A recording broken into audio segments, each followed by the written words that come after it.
더불어민주당 비상대책위원회가 오늘 오전 현충원 참배를 시작으로 공식 출범을 알렸습니다.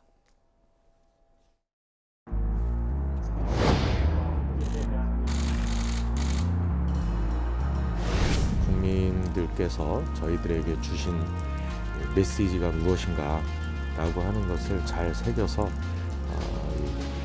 저희 민주당이 더 새로워질 수 있도록 하겠고요. 네, 안녕하세요. 박지원입니다. 저는 이재명 후보 하나 믿고 여기까지 왔습니다.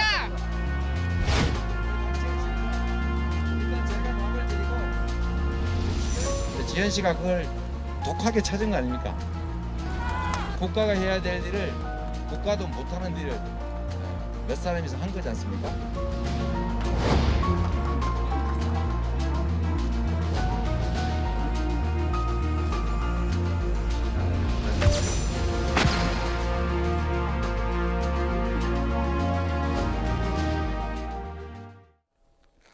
윤호중 위원장과 함께 민주당 비대위를 이끌어갈 박지현 공동비대위원장은 코로나 확진으로 이 출범식에는 참석하지 못했습니다. 26살 여성이자 N번방 추적단 불꽃 활동가로 알려진 이 박지현 공동위원장은요, 비대위 합류 전부터 많은 관심을 받았던 인물이기도 하죠. 쇄신을 내걸고 출범한 민주당 비상대책위원회, 이 박지현 공동위원장뿐만 아니라 이 8명의 비대위원 가운데 절반이 모두 2030의 젊은 층으로 구성이 된 것도 눈에 띄는 점입니다. 자, 박지현 공동비대위원장은 민주당 내부와 권력형 성범죄와 2차 가해 논란까지 지적을 하면서 지금이 민주당에게 주어진 마지막 쇄신의 기회다라고 강조를 했습니다. 민주당의 패배는 다른 게 아닙니다. 민주당이 안주하고 안이했기 때문입니다. 권력형 성범죄와 성비위에도 최소한의 피해자에 대한 배려도 없이 자신의 위치와 권력을 남용하고 2차 가해에도 사과하지 않고 오르세해왔습니다. 민주당은 바뀌겠다, 바꾸겠다 하였지만 하지 않았습니다. 사과하겠다며 입을 열기까지 해도 수년의 시간이 걸렸습니다. 그조차 180석을 가진 민주당에서 반의 반도 안 되는 사람이 그리했습니다. 민주당은 지금이 마지막으로 주어진 쇄신의 기회라는 점을 기억해야 합니다.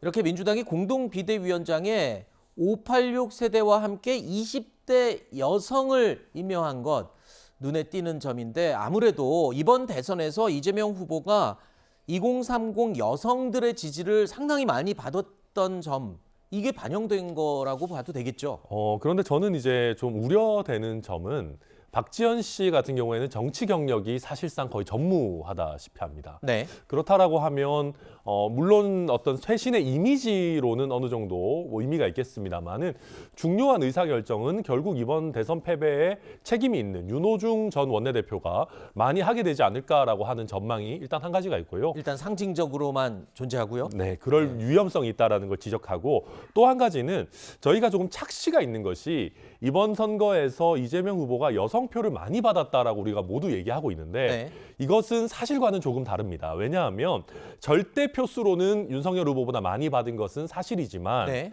과거에 비슷하게 1대1 구도로 붙었던 2012년에 박근혜 문재인 대통령 두 분의 대선에서는 문재인 대통령이 20대에서 69%, 30대에서 65%에 달하는 득표를 네. 했었거든요. 뭐 지난 총선에서도 민주당의 20대, 30대 여성에서의 득표는 이번보다 더 많았었고요. 그래서 저는 물론 기대보다 20대, 30대 여성표가 많이 나왔다라는 정도의 취지라면 그럴 수 있겠으나 원래 민주당이 갖고 있지 않았던 여성표가 이번에 많이 확장됐다라고 네. 잘못된 평가를 한다면은 네. 민주당이 앞으로 나아갈 길을 오판하는 그런 네. 잘못된 해석이 될 수도 있다라는 걸 짚고 넘어가겠습니다. 알겠습니다. 일단 천 위원장님의 해석은 국민의힘 입장에서 본 해석이니까요. 충분히 맞습니다. 저희가 받아들이기도 하겠지만 객관적으로 봐서 이번 대선만 봤을 때는 2030 여성들의 지지를 출구조사 결과 데이터로 봤을 때는 충분히 많이 받은 게 그게 사실관계인 건 맞죠. 그렇죠? 그렇습니다. 네.